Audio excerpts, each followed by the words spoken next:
বিবিপদ প্রার্থী। আমার ভোট কেন্দ্র উদয়নে, আমি ভোট দিতে আসছি। পাশাপাশি আমরা একটা কনসার্ন জানিয়ে রাখতে চাই, আজ সকালে ইউল্যাব যে আমাদের ভোট কেন্দ্র ছিল ওখান থেকে আমাদের এজেন্টকে বের করে দেওয়া হয়েছে। নির্দিষ্ট কিছু লোকের এজেন্টকে তারা এখানে বসিয়েছে, বললো 10 জন, 10 জনের বাইরে আর নেবে না, কিন্তু তারাও আবার সিলেক্টেড। তার মধ্যে 6 জন হলো ছাত্র দলে, একজন বাগসাসে, এরকম করে তারা ভাগ করে বসিয়েছে।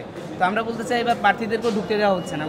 বিগত ডাকসু নির্বাচনে প্রার্থীরা গিয়ে অবস্থা অবলোকন করতে পারত, কিন্তু এবার প্রার্থী ঢুকতে দিচ্ছে না, আবার পাশে আমাদের এজেন্টও ঢুকতে দিচ্ছে না। আমরা চাই এরকম পাতা নির্বাচন যাতে না হয়। আমরা আমাদের শিক্ষকদের উপর আস্থা রেখে, কমিশনের উপর আস্থা রেখে নির্বাচনে এসেছি। আমরা চাই যেটা সুস্থভাবে বাস্তবায়ন হয়।